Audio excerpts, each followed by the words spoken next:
Hello guys, welcome to my channel and today we are going to discuss Amdahl's law। जो बच्चे computer architecture पढ़ते हैं उन्हें पता होगा Amdahl's law के बारे में। इस वीडियो में हम Amdahl's law और उसका स्पीड अप और वो किस तरह प्रोसेसिंग स्पीड पर इफ़ेक्ट करती है, हम इस सब चीज़ों को देखेंगे। तो हम एज्यूम करते हैं कि हमारे पास एक प्रोसेसर है n is equal to 1। Processor को हमने डिनोट किया है 1 से कि n इज इक्वल टू हमारे पास 1 है। तो हमारे पास अगर एक प्रोसेसर है और वो टोटल टाइम एक काम को चलाने में 1 मिनट ले रहा है, तो n प्रोसेसर उसी काम को चलाने में या उसी काम को एग्जीक्यूट करने में कितना टाइम लेंगे।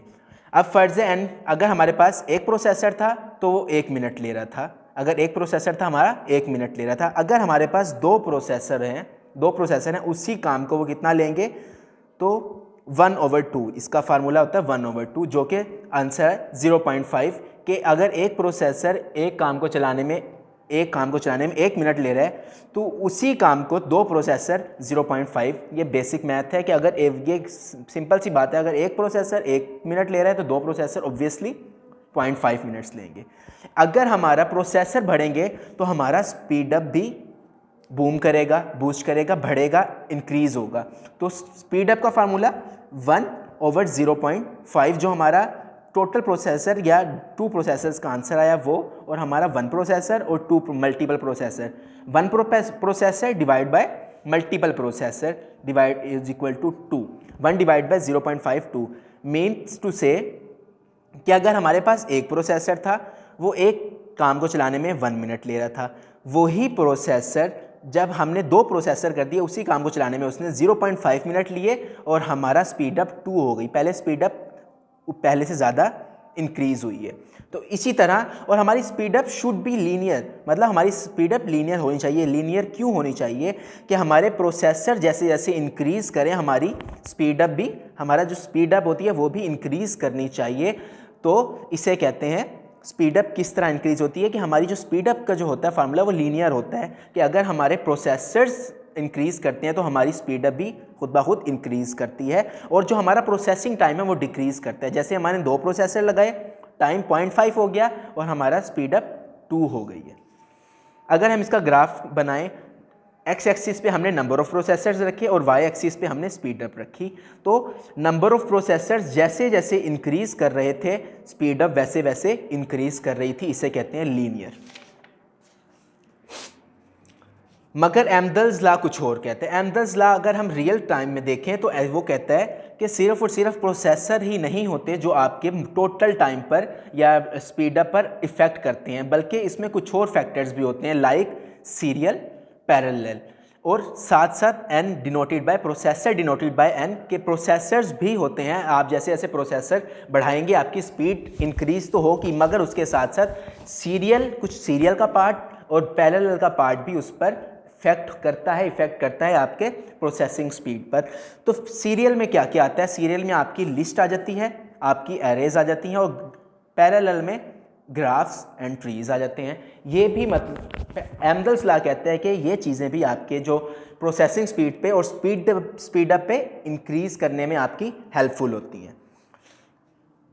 अगर हमने ये एज्यूम किया था कि अगर एक प्रोसेसर है तो S+P मीन टू से S mean serial, P mean parallel, कि एक प्रोसेसर सीरियल प्लस पैरेलल ये भी आपके इफेक्ट करते हैं। और अगर आपका नंबर ऑफ प्रोसेसर 1 है, कि आपका नंबर ऑफ प्रोसेसर 1 है तो आपका फार्मूला हुआ S+P। अगर आपका नंबर ऑफ प्रोसेसर n है, 2 है, 3 है, मल्टीपल प्रोसेसर हैं, तो S+P divide by n। n means जितने आपको प्रोसेसर हैं, S serial part being executed plus parallel part being executed divide by number of processor, कि आपके प्रोसेसर्स कितने हैं। अब यही एक प्रोसेसर था, हमने ये एज्यूम किया, तो S+P, ये हमने देखा एक प्रोसेसर S+P, तो S is equal to 1 - P। किस तरह भला? S जब इक्वल के इस पार्ट पे आया, ये S इधर आ गया, और ये जब 1 इधर गया तो ये चला गया 1 - P। इसका एक और तरह का ये भी ले लो कि S+P एज इट इज़ हमने इधर कर दिया और 1 को हम राइट साइड पे ले गए। फिर यहाँ पर s यहीं पर रहा, जब हम p को वहाँ पे लेके गए तो ये बन गया 1 माइनस पी। तो serial part is equal to 1 minus P. तो टोटल में जब हमने फार्मूले में पुट किया तो T N is equal to इस वाले s की जगह 1 माइनस पी आ गया, क्योंकि s हमारा 1 माइनस पी के इक्वल है, plus p over n as it is आ गया। तो स्पीड अप का जो एम्दल्स लॉ में स्पीड अप का फार्मूला बना 1 divided by 1 minus P plus P over n। अब p क्या है? पैरेलल पार्ट, और p over n as it is. 1 minus p आपका ये सीरियल पार्ट है और p ओवर n ये आपका पैरेलल पार्ट है। 1 mean 1 processor divide bye serial part plus parallel आपका पार्ट होता है। ये हो गया एम्दल्स लॉ का स्पीड अप का फॉर्मूला। अब हम कुछ इसकी एग्जांपल्स देखते हैं कि ये रियल टाइम में एम्दल्स लॉ या फार्मूले के तहत एम्दल्स लॉ किस तरह से काम करते हैं। Assume that we are considering enhancing a machine by adding vector hardware to it. When a computational is run in vector mode, the vector hardware is 10 times faster. Vector hardware is 10 times faster. ये लिख, vector hardware is 10 times faster than the normal mode. We call the percentage of time that could be spent using vector mode the percentage of vectorization. Vector are discuss in ये अब इसका ए part में क्या कहते हैं कि simple से एक ग्राफ बना दो जो कि आपको ये बता रहा हो कि जिस तरह स्पीड अप, अगर आपके नंबर ऑफ प्रोसेसर इंक्रीज होते हैं उसी तरह से आपका स्पीड अप इंक्रीज होता है। इसका हम बी पार्ट देखते हैं। वो कहते हैं what percentage of vectorisation is needed, what percentage of vectorisation is needed to achieve the speed up of 2। किस 2 अगर हम प्रोसेसर रखें 2 तो स्पीड अप के असर कितना पड़ेगा। अगर आपकी स्पीड जो स्पीड अप है वो 2 है तो आपके 1.14 का बी पार्ट, उसने हमें यहाँ पर नंबर ऑफ प्रोसेसर 10 दिए और स्पीड अप 2 दिए। स्पीड अप का फार्मूला लिख लेंगे 1 divided by 1 minus P plus P over N, यही फार्मूला था। स्पीड अप की वैल्यू उसने दे दी 2 is equal to 1 divided by 1 minus, उसने हमें ना सीरियल पार्ट की वैल्यू दी है ना ही पैरेलल पार्ट की वैल्यू दी है, तो ये एज इट इज़ आ गया। एन उसने दे दिया हमें 10, इसको भी डिवाइड में ले लिया। 1 divided by 2 is equal to 1 divided by 1 minus P plus P over 10। 1 1 द 1 और इस नीचे वाले पार्ट को नीचे वाले पार्ट से मल्टीप्लाई कर दिया, ऊपर वाले पार्ट को ऊपर वाले पार्ट से, नोमिनेटर को नोमिनेटर से, डिनोमिनेटर को डिनोमिनेटर से। तो 1 minus P plus P over 10 ये मल्टीप्लाई हो गया और 1 1 द 1। इसका हमने टोटल का एलसीएम ले लिया जो कि 10 आया। 10 minus P 10 minus 10 P plus P, और इस वाले 2 को जब उधर लेके गए मल्टीप्लाई और इक्वल के उधर तो ये 1 डिवाइडेड बाय 2 हो गया। 10 minus 10 P 10 as it is रहा। 10 पी में से जब एक पी निकला तो ये हो गया 9 P divided by 10 is equal to 1 over 2। 2 1 द 2 एंड 2 5 द 10।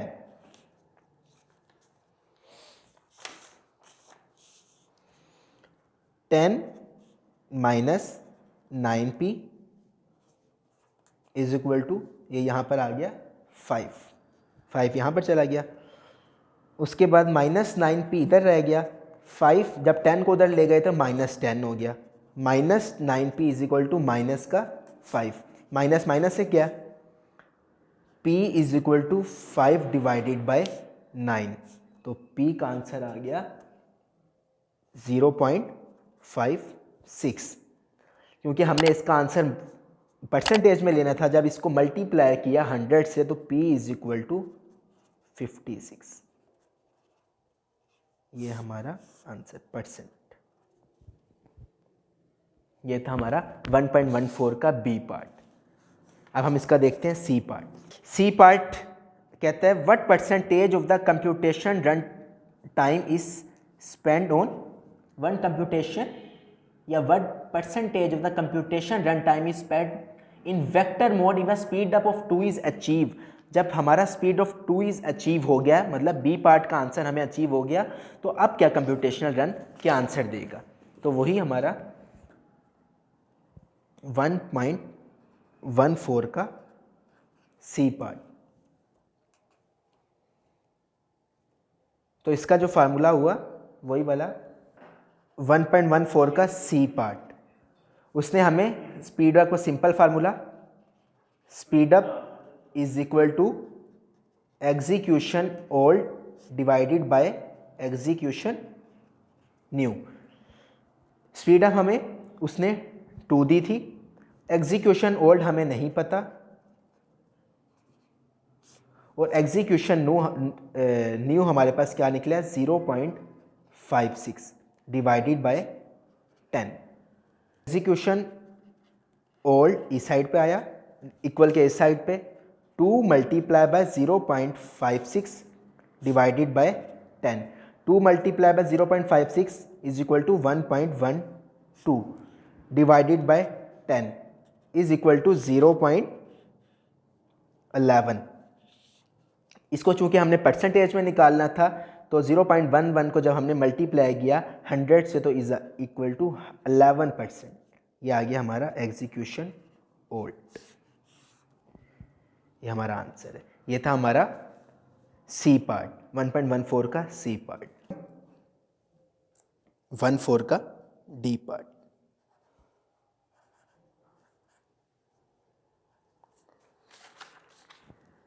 वो कहते हैं what percentage of vectorisation is needed to achieve one half the maximum speed attainable from using vector mode. वो कहते हैं या 1/2 10 का हमने जब 1/2 किया तो स्पीड अप हमारा हो गया 5, तो स्पीड अप हमारा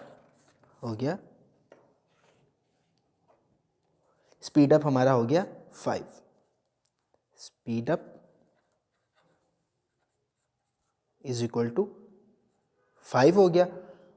number of processor n is equal to वही रहा 10। फार्मूला लगाया, speed up is equal to 1 divided by 1 minus p plus p over n। Fraction enhance 1 minus fraction enhance plus fraction enhance over number of processor. Speed up हमारा हो गया 5, 1 over 1 minus serial mode और parallel mode या fraction enhance उसने हमें given नहीं है, और नंबर ऑफ प्रोसेसर हमारे 10। इसको भी हमने डिवाइड में ले लिया, 1 divided by 5 is equal to 1 divided by 1 minus p plus p over n। 1 और ऊपर नॉमिनेटर से मल्टीप्लाई हो गया, डिनोमिनेटर से मल्टीप्लाई हो गया। यहाँ पर आ गया 1 minus p over p divided by n multiply by 5 और 1 टोटल का 10 हमने एलसीएम ले लिया। जब टोटल का एलसीएम लिया तो 10 एलसीएम आ गया। 1 10 तो एज इट इज़ 10 आ गया। 1 का जब हमने टेबल पढ़ा 10 तक तो 10 एलसीएम जैसे हम लेते हैं सिंपली, तो 10 एज इट इज़ माइनस यहाँ पर 1 है तो 1 10 एज इट इज़ आया, और साथ में ये वाला p आ गया 10p प्लस ये वाला हो गया। उसके बाद 10 1 तो 1 हम लिखते नहीं है, मैंने खाली p लिख दिया, या 1p लिख दो या p। ये 5 जो यहाँ मल्टीप्लाई हो रहा था इक्वल के इस साइड पे जाके ये डिवाइड हो गया 1 से, हमने काट दिया। 5 1 5 2 10 एज इट इज़ रहा, माइनस का 10p प्लस का p, एक p 10p से कट गया तो हमारे पास रह गए 9p। 10 minus 9p is equal to ये वाला 2 यहाँ पर आ गया,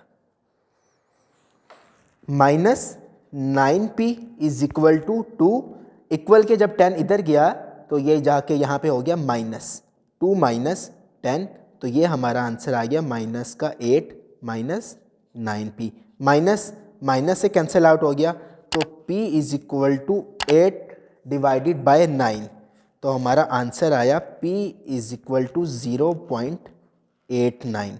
क्योंकि हमने आंसर परसेंटेज में लेना था, जब 89 को मल्टीप्लाई किया 100 से तो P इज इक्वल टू 89%। यह था हमारा डी पार्ट का आंसर।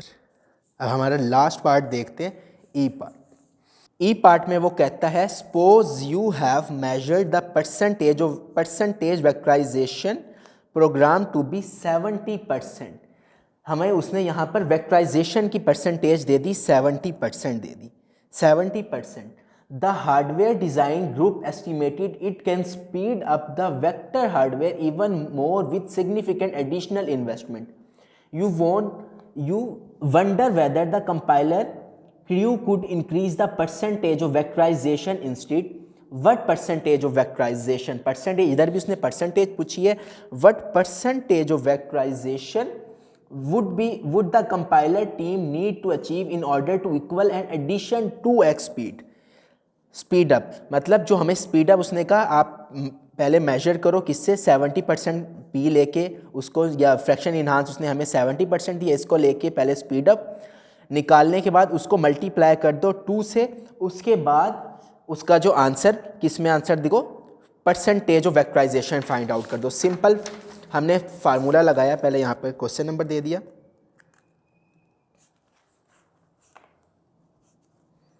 1.14 का, ये आखिरी पार्ट है ई पार्ट।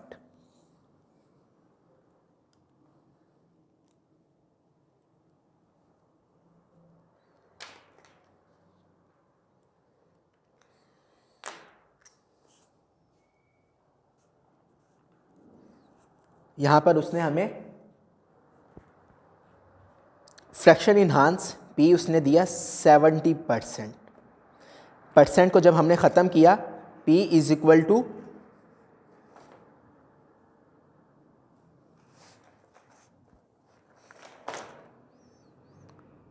70 डिवाइड बाय 100, तो ये आ गया 0.7।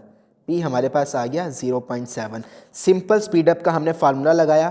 पहले उसने हमें कहा है कि आप फाइंड आउट कर दो। सिंपल हम पहले स्पीडअप का फार्मूला फाइंड करते हैं, जो स्पीडअप आएगा उसको मल्टीप्लाई करेंगे 2 से, फिर हम दोबारा से फाइंड आउट करेंगे speed up overall. Speed up is equal to 1 divided by 1 minus fraction enhance divided by number of processor. Speed up इसने हमें यहाँ पर कोई गिवन नहीं है फिलहाल, तो हमने एज इट इज़ फिलहाल हमने क्योंकि स्पीडअप निकालनी है तो 1 डिवाइडेड बाय 1 माइनस पी उसने हमें क्या दिया 0.7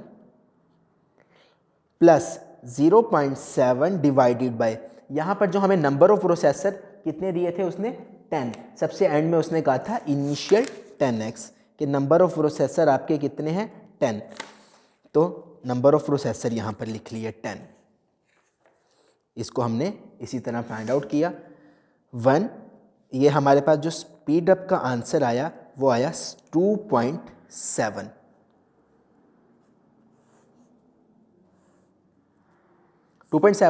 उसके बाद उसने कहा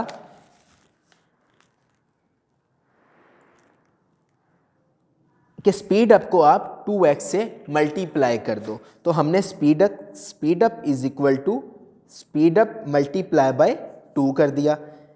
2.7 हमारा स्पीडअप निकला, जब इसको मल्टीप्लाई 2 किया तो हमारे नया स्पीडअप हमारे पास आ गया 5.4। ये हमें स्पीडअप फाइंड आउट हो गया। अब हम इसको लेके क्वेश्चन करते हैं, व्हाट परसेंटेज ऑफ वेक्टराइजेशन मालूम करना है। तो सिंपल स्पीडअप का formula speed up is equal to 1 divided by 1 minus fraction enhance over number of processor. Speed up हमारे पास क्या आ गई 5.4, तो यहाँ पर हमारा 5.4 is equal to 1 divided by 1 minus fraction enhance हमें अब गिवन नहीं है, फ्रैक्शन इन्हांस ओवर 10। ये आ गया हमारा आगे।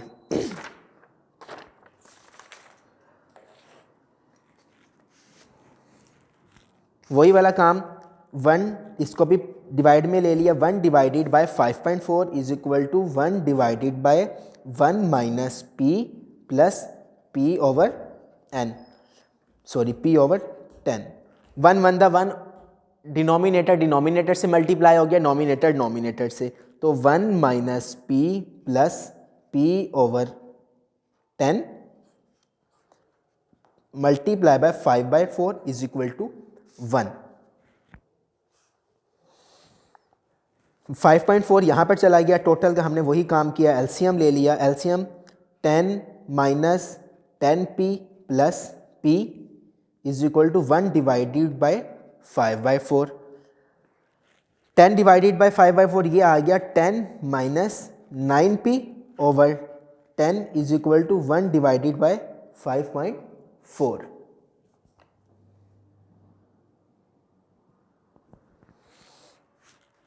Ten minus 9p, 1 divided by 5.4 किया, इसको हमने यहाँ पे डिवाइड हो रहा था, ये जाके यहाँ पर मल्टीप्लाई हो गया, 1.4 मल्टीप्लाई बाय 10, 10 माइनस 9p, ये हमारा आंसर आ गया 1.8519, ये हमारा आंसर आया। इस माइनस 9p, 10 यहाँ पर प्लस का था, इक्वल के इस साइड पे जाके ये माइनस क्या हो गया, 8519 माइनस 10, तो minus 9p is equal to 1.8519, जब माइनस 1 से किया तो ये हमारा आंसर आया माइनस 8.15, माइनस माइनस से कैंसिल आउट हो गया, तो p is equal to 8.15 divided by 9, तो हमारा आंसर आया p इज इक्वल टू 0.91। अब इस 91 को मल्टीप्लाई कर दिया 100 से, ये हमारा आंसर आ गया 91।